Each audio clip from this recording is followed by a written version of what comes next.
नमस्कार दोस्तों, कैसे हैं आप। आज हम जो चर्चा कर रहे हैं कुषाण वंश के बारे में चर्चा करेंगे।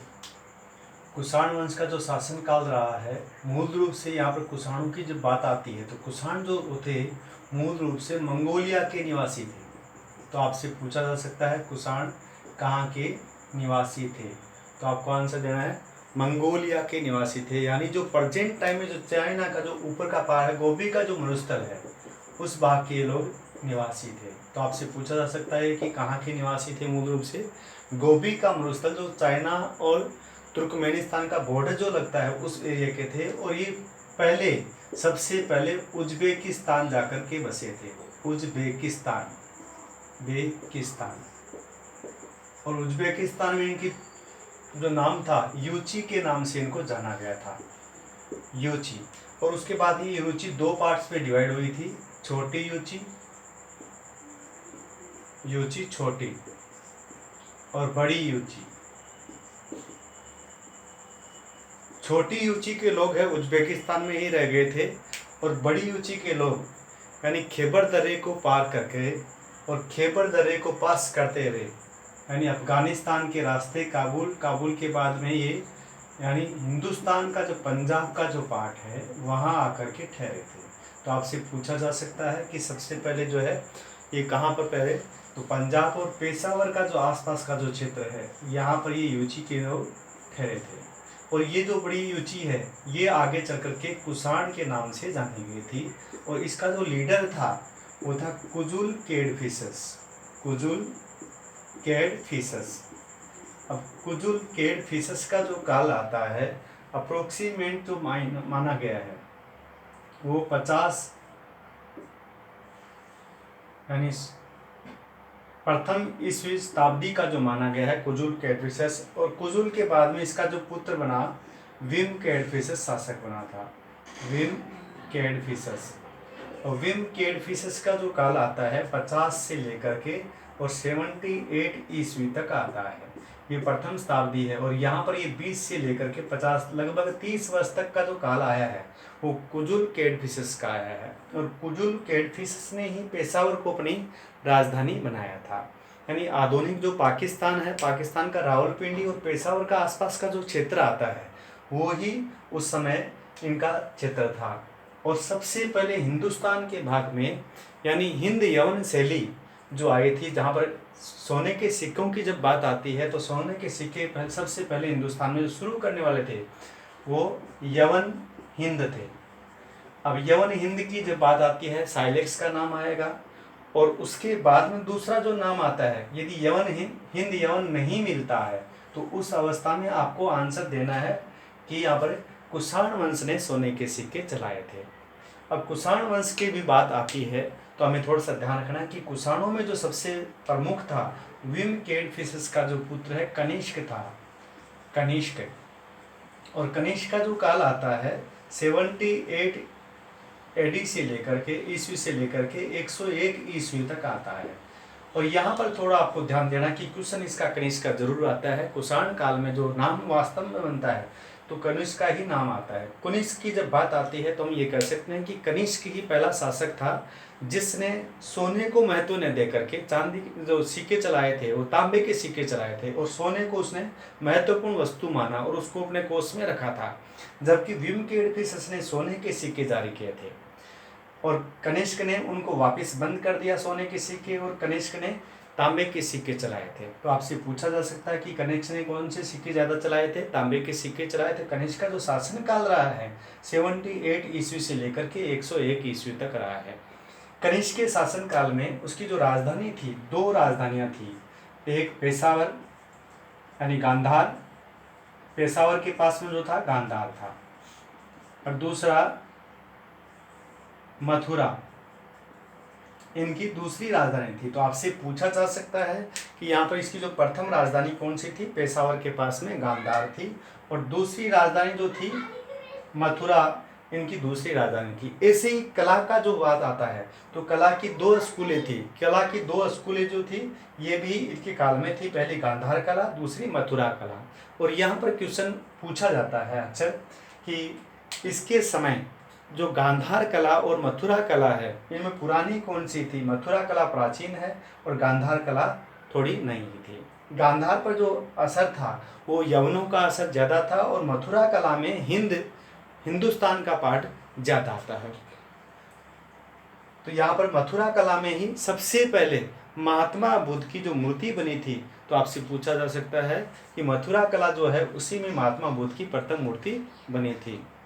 तो आपसे ये कह दिया गया कि मथुरा कला में कौन सी मूर्ति बनी थी, तो आपसे ये आंसर दोगे कि मथुरा कला में महात्मा बुद्ध की पहली मूर्ति बनी थी।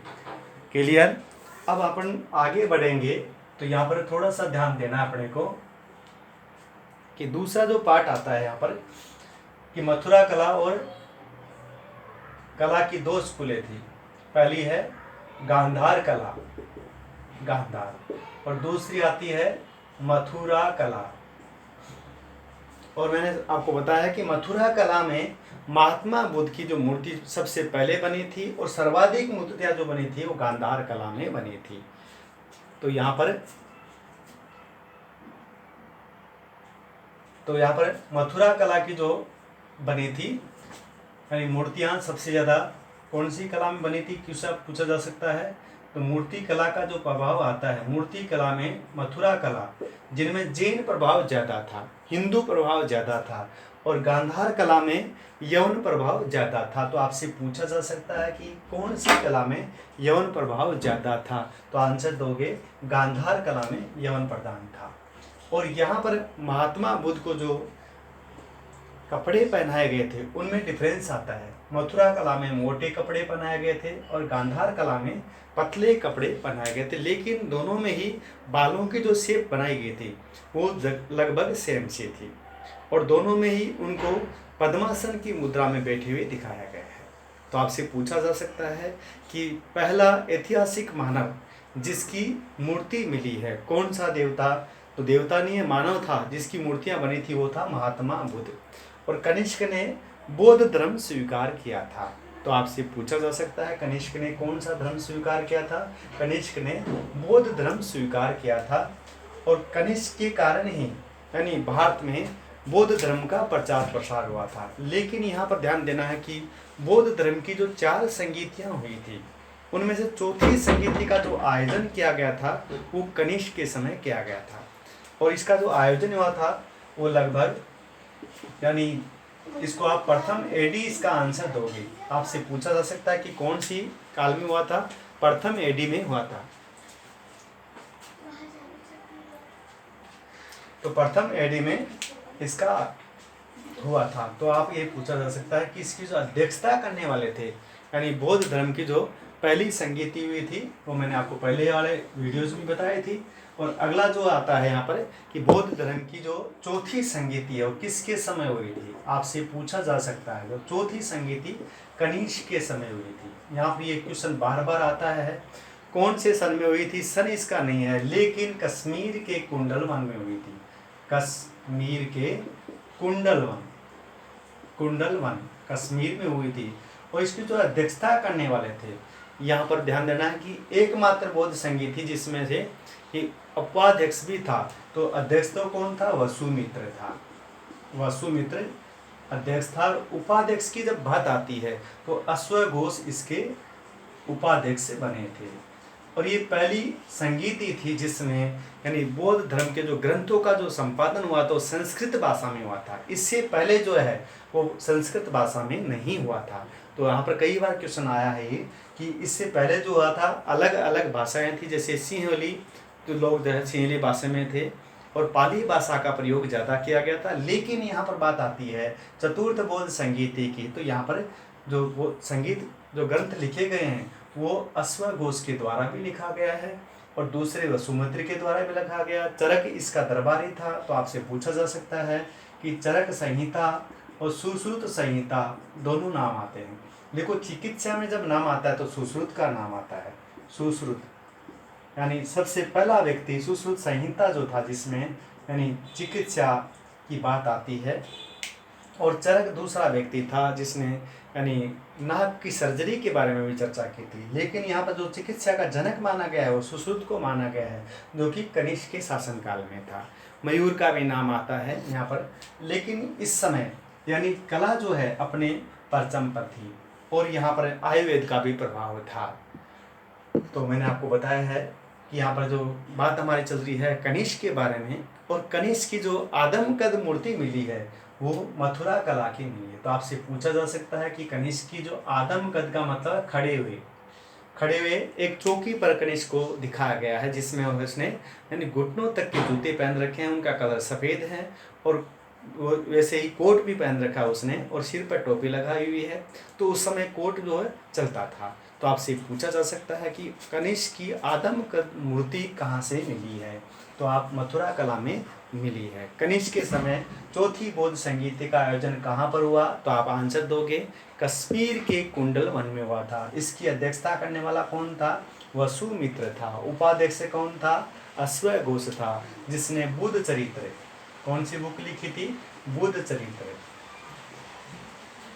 सारी पुत्र प्रकरण, सारी पुत्र प्रकरण, सारी पुत्र प्रकरण, बुद्ध चरित्र, ये दोनों पुस्तकें जो हैं, और एक सौंदरानंद और आता है, सौंदरानंद, ये तीनों पुस्तकें जो लिखने वाले थे वो अश्वघोष थे, जो कि किसके दरबार में थे, आपसे पूछा जा सकता है, कनिष्क के दरबार में थे।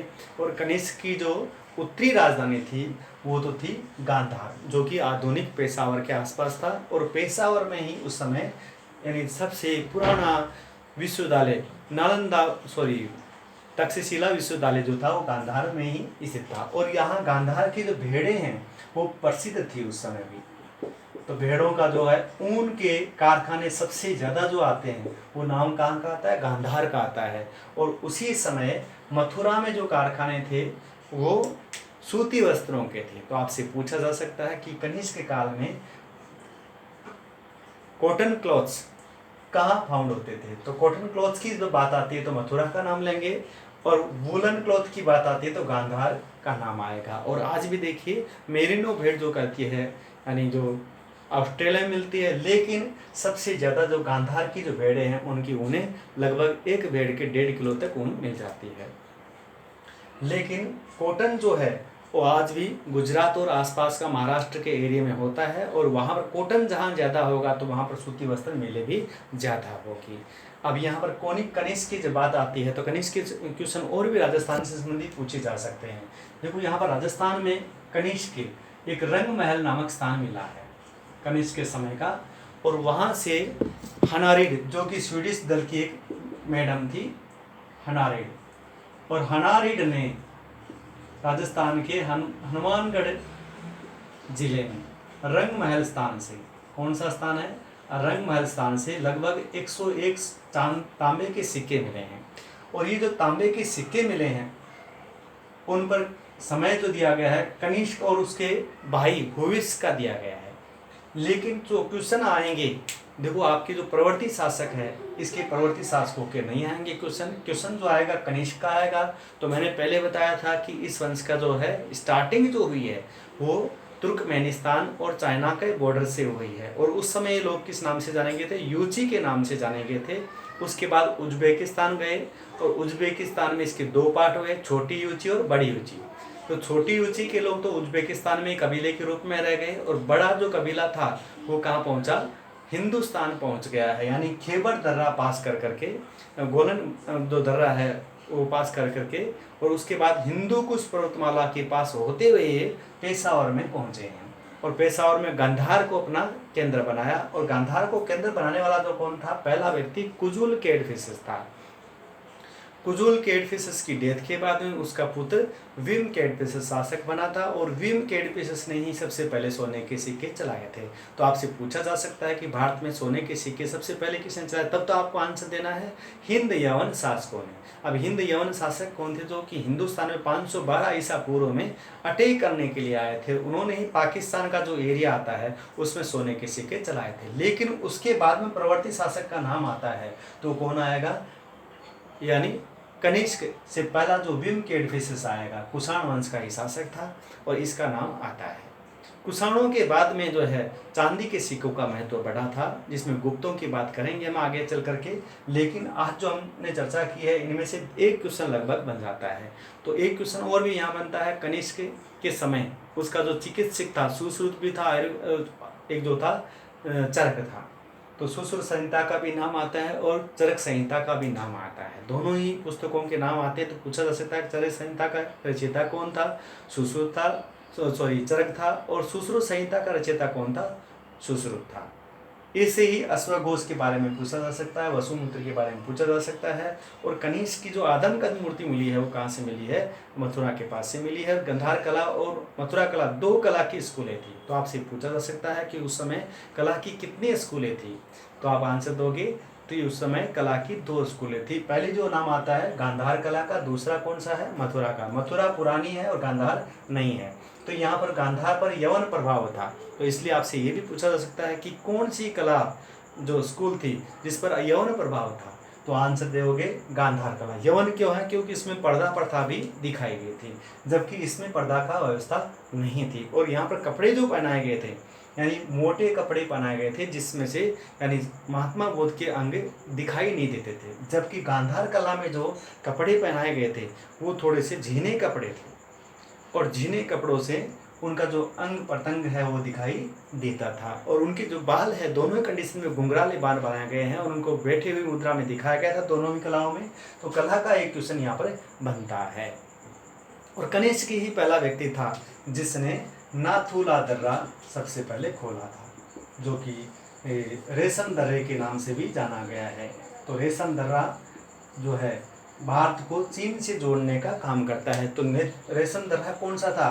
जो नाथुला पास है सिक्किम में, वो ही रेशम दर्रा था, जो कि सबसे पहली बार जो खोलने वाला था वो था कनिष्क था। तो कनिष्क के समय ही जो रेशम आता था चीन से वो भारत आता था और बाहर से फिर यूरोपियन देशों में भेजा जाता था। तो ऐसी मान्यता है।